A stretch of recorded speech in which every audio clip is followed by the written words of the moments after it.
भारत माता की। मंच पर उपस्थित मेरे मित्र और साथी मंत्री, तेलंगाना भारतीय जनता पार्टी के अध्यक्ष श्रीमान जी किशन रेड्डी जी, भारत सरकार के गृह सचिव श्री अजय कुमार भल्ला जी, संस्कृति मंत्रालय के भारत सरकार के सचिव श्री गोविंद मोहन जी, निर्देशक आसूचना ब्यूरो श्री तपन डेका जी,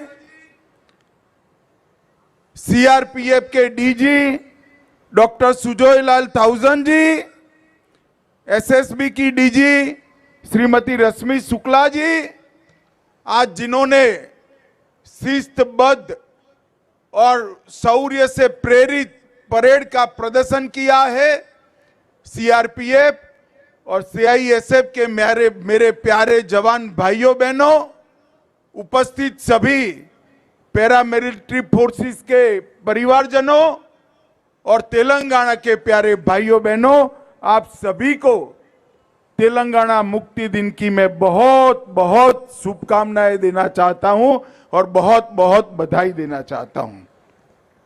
सबसे पहले मैं यहां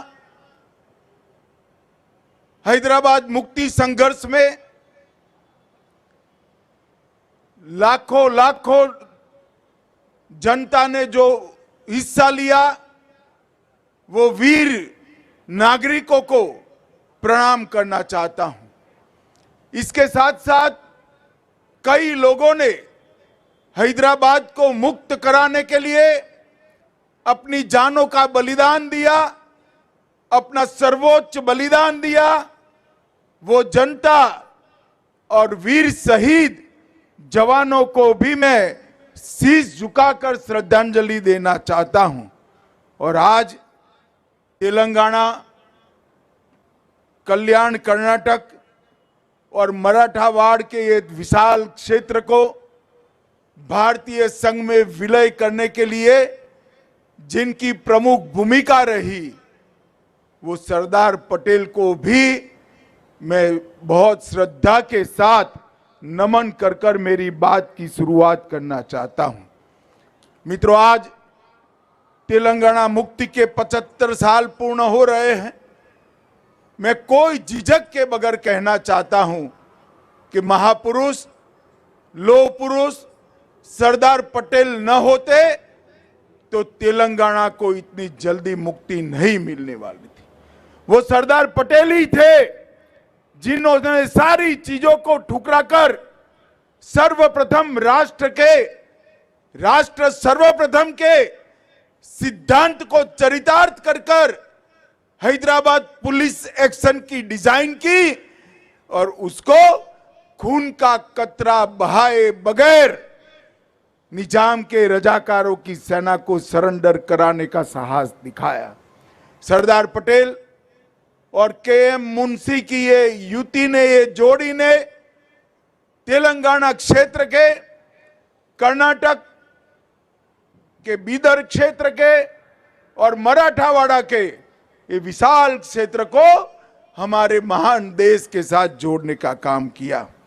इसके साथ साथ तेलंगाना मुक्ति के लिए स्वामी रामतीर्थ, एस चेन्ना रेड्डी, नरसिम्हा राव, साईक बंदगी, केवी नरसिम्हा राव, विद्याधर गुरु, पंडित केशव कोरटकर और इसके साथ साथ अनाबेरी प्रभाकर राव, वद्दम येल्ला रेड्डी, रवि नारायण रेड्डी, बरुगुला रामकृष्ण राव, कलोजी नारायण राव, दिगंबर राव, वामन राव नाइक और श्री वाघमरे को भी मैं मन से श्रद्धांजलि देना चाहता हूं।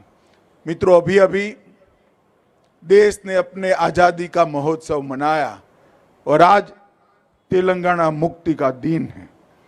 अंग्रेजों के गुलामी से मुक्ति के बाद, समग्र देश आजाद होने के बाद 399 दिन तक यहां पर क्रूर निजाम का शासन रहा और ये 399 दिन, 400 दिन समग्र तेलंगाना क्षेत्र की जनता के लिए नरक की यातनाओं से भी कठिन दिन थे। सरदार पटेल ने इस क्षेत्र की जनता की भावनाओं को सम्मान देते हुए 400वें दिन पर इस क्षेत्र को आजाद किया। कई संगठनों ने संघर्ष किया। आर्य समाज, हिंदू महासभा, उस्मानिया यूनिवर्सिटी में छेड़ा गया वंदे मातरम आंदोलन, बीदर क्षेत्र के किसानों द्वारा रचे गए लोक संघर्ष के गीत और आंदोलन, और युवाओं ने साथ में मिलकर तेलंगाना मुक्ति का जो आंदोलन किया था उसको अंतिम स्वरूप देने का काम हमारे श्रद्धेय लौह पुरुष सरदार पटेल ने किया। मित्रों, जैसा किशन जी ने बताया, 75 साल तक देश की किसी सरकार ने इस महान दिन को, इसकी ऐतिहासिक स्मृति को हमारी युवा पीढ़ी को याद कराने के लिए कार्यक्रम की रचना नहीं की। तुष्टीकरण की नीति के कारण हमेशा वो डरते रहे और तेलंगाना मुक्ति दिन मनाने की सिलसिला नहीं शुरू हुआ। मैं देश के प्रधानमंत्री नरेंद्र मोदी जी को बहुत बहुत साधुवाद और बधाई देना चाहता हूं कि 17 सितंबर को गत वर्ष जब 75 साल हुए, उन्होंने एक नई परंपरा शुरू की। 17 सितंबर को सांस्कृतिक मंत्रालय तेलंगाना विमोचन दिन मनाएगा और वो महान शहीदों को श्रद्धांजलि देकर हमारे नई पीढ़ी को ये संघर्ष की याद दिलाएगा। मित्रों, इसके पीछे हमारे 3 उद्देश्य हैं। एक, नए पीढ़ी को, बालकों को, किशोरों को ये महान संघर्ष की याद दिलाना और देशभक्ति के संस्कार से सिंचित करना। दूसरा, उन शहीदों को श्रद्धांजलि देना जिन्होंने हैदराबाद मुक्ति के लिए काम किया। और तीसरा, अपने आप को राष्ट्र को पुनः समर्पित करना कि शहीदों ने जो स्वप्न देखे थे, इस प्रकार के राष्ट्र की निर्मित के लिए हम आगे बढ़े। आज यहां पर एसएसबी इब्राहिमपट्टनम के पारिवारिक आवास का वर्चुअल शिलान्यास हुआ है। एसएसबी की फोर्स में काम करने वाले दक्षिण भारत के सारे जवानों के परिवारों के लिए एक नई शुरुआत है और मैं आशा करता हूं उससे परिवारजनों के जीवन में काफी सुलभता आएगी, सुगमता आएगी और सुविधा युक्त जीवन ये जी पाएंगे।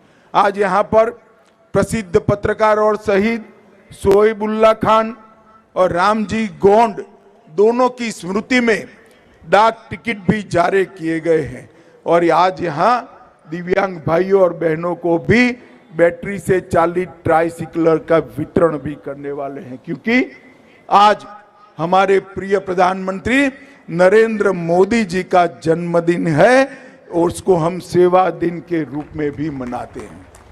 आज ही के दिन मोदी जी का जन्म हुआ और विगत 9 वर्षों में आजादी के लिए संघर्ष करने वाले हमारे आजादी के नेताओं ने जो स्वप्न देखे थे, वो भारत के निर्माण के लिए मोदी जी के नेतृत्व में देश बहुत आगे बढ़ चुका है। 11वें स्थान पर जो रही थी हमारी अर्थव्यवस्था 2014 में, वो आज 5वें स्थान पर आई। चंद्रयान पहुंचाने वाला भारत विश्व में 4था देश बना है और G20 के माध्यम से भारत की संस्कृति, भारत की कला, भारत के खान-पान, भारत की वेशभूषा, भाषाएं, ये सभी को विश्व के अंदर प्रसिद्ध करने का काम हमारे सम्माननीय प्रधानमंत्री ने किया है। इसके साथ साथ अफ्रीकन यूनियन को G20 में शामिल कर G20 को G21 में परिवर्तित करने का काम भी हमारे प्रधानमंत्री जी ने किया है। आतंकवाद, क्लाइमेट चेंज और अर्थव्यवस्था के बारे में मोदी जी का दृष्टिकोण समग्र विश्व के नेतृत्व ने आज स्वीकारा है और वो वैश्विक एजेंडा के रूप में दिल्ली डिक्लेरेशन से प्रस्तावित हुआ है। हमारे देश की कई धरोहर, चाहे उड़ीसा का कोणार्क मंदिर हो, चाहे नालंदा यूनिवर्सिटी हो, चाहे मधुबनी का पेंटिंग हो, इसको समग्र विश्व के सामने रखने का काम इस G20 समिट ने किया है। डिजिटल पब्लिक इंफ्रास्ट्रक्चर की वैश्विक मान्यता मिली। यूपीआई, बैंकिंग, आधार और मोबाइल टेक्नोलॉजी में भारत में जो क्रांति हुई है, इसकी भूरी भूरी प्रशंसा समग्र विश्व के नेताओं ने की है। मित्रों, आज मैं यहां आया हूं तब बहुत लंबी बात करना नहीं चाहता, परंतु एक बात जरूर कहना चाहता हूं। ये 400 दिन के निजाम के शासन में यहाँ की जनता ने जो अपार यातनाएं सहन की है, इसका हिसाब विश्व की यातनाओं के इतिहास में कहीं पर मिलना नहीं।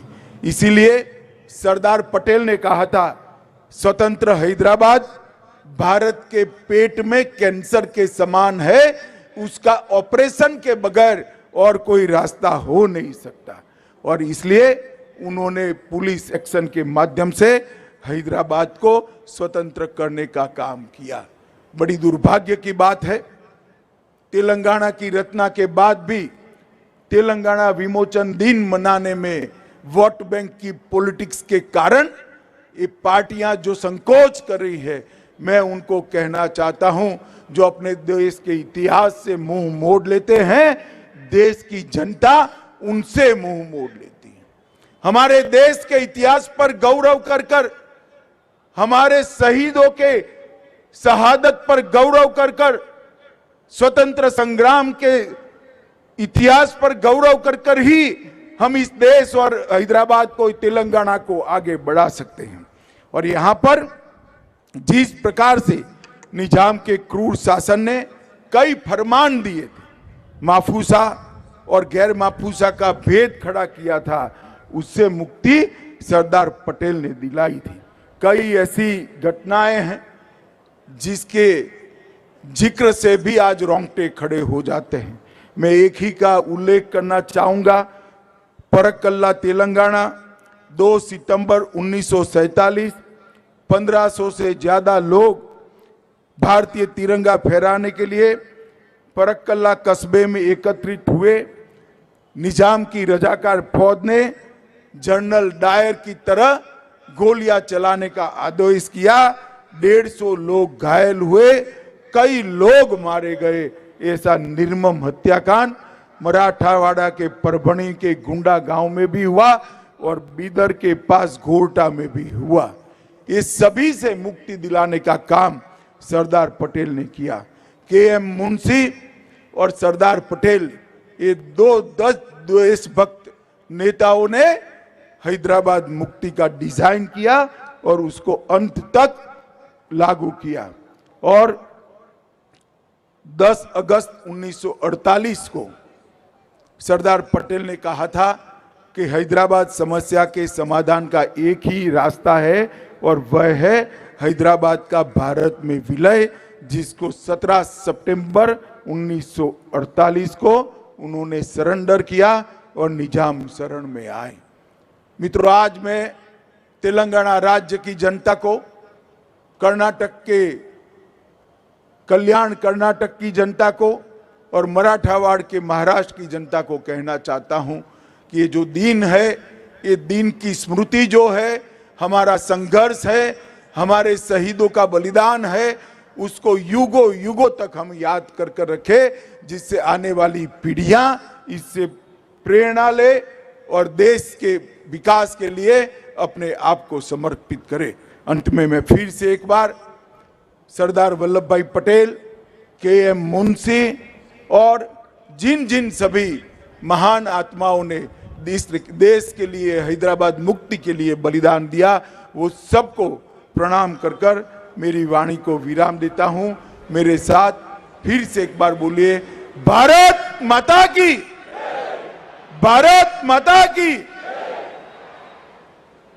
धन्यवाद महोदय।